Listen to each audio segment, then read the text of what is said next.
আমাদের আজকে এখানে বসার প্রধান উদ্দেশ্য হচ্ছে, আমরা জানি আমাদের 27-30-2013 যে মামলাটি 2013 সাল থেকে চলমান ছিল এবং দীর্ঘ 12 বছর এই যে মামলাটি তারা বিভিন্নভাবে এই মামলাটিকে পিছিয়ে আসছে। 12 বছর প্রায় 92 বার এই মামলাটি চলমান ছিল। ডাক্তারদের সম্মিলিত একটা প্রচেষ্টার ফলে তাদের যে অপচেষ্টা সেটা আমরা সাময়িকভাবে সেটাকে আমরা একটা সমাধান পেয়েছি।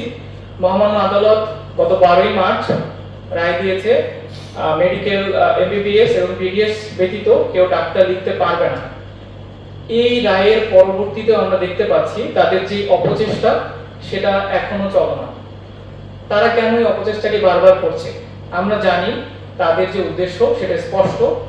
তারা বাংলাদেশে নামের পূর্বে ডাক্তার লিখতে চায়, তারা স্বাধীনভাবে চেম্বার প্র্যাকটিস করতে চায়, তাদের যে ওটিসি 73টি ড্রাগ তার বাইরেও তারা ড্রাগ লিখতে চায়।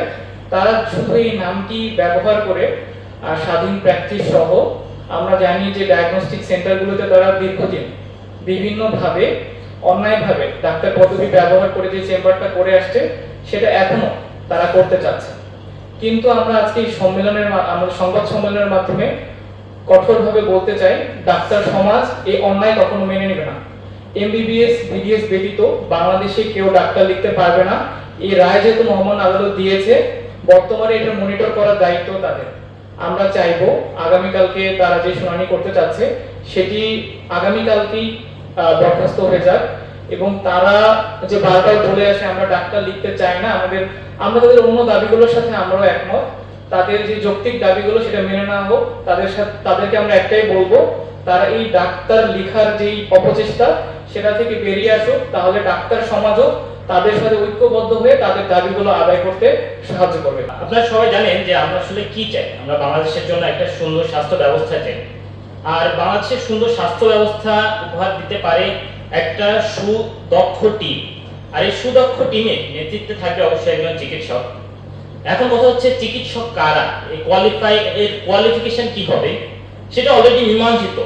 জাতি যেখানে আশা করতেছে বাংলাদেশের চিকিৎসা ব্যবস্থা সিঙ্গাপুরের লেভেলে যায়, সেখানে আমরা চিকিৎসা দায়ভার তো কোনো কোয়াক বা আন্ডার কোয়ালিফাইড কাউকে দিতে পারি না। তাই আমরা মনে করি 2007 সালে যে জিনিসটা নিষ্পত্তি হয়েছে যে ডাক্তার তারা লিখতে পারবে, যেটা এমবিবিএস এবং বিডিএস ডাক্তার ব্যতীত আর কেউই নামের পূর্বে ডাক্তার পদবি ব্যবহার করতে পারবে না, সেটা নিয়ে 2025 সালের এপ্রিল মাসে এসে শুনানি করার মতো তেমন কিছুই নাই। এবং আমরা দেখতে পাচ্ছি যে 2025 সালে 12ই মার্চ আদালতের যে ঐতিহাসিক রায় যে এমবিবিএস এবং বিডিএস ব্যতীত কেউ ডাক্তার লিখতে পারবে না, এবং এই রায়ের পরে দেশের মানুষের মধ্যে যে অভিভূতিটা আমরা দেখতে পেয়েছি, তাদের যে অনুভূতি যে প্রত্যেকেই এই দেশের প্রতিটা মানুষ কিন্তু এই সিদ্ধান্তকে সাধুবাদ জানিয়েছে। সুতরাং আপিল বিভাগ আমরা জানি যে জানতে পেরেছি যে আগামীকাল একটা শুনানি অনুষ্ঠিত হবে। তো আমরা আশা করছি যে আগামীকালই এই শুনানি খারিজ হয়ে যাবে বা এই জায়গা থেকে আর পরবর্তীতে ফার্দার দেশ বিরোধী বা দেশের জন্য অকল্যাণকর হয় এরকম কোনো ডিসিশন আসবে না। এবং আমরা আশা করছি একটা দেশের সুন্দর স্বাস্থ্য ব্যবস্থা গড়ে ওঠার জন্য কালকের দিনটি আবার নতুন করে একটা ঐতিহাসিক দিন।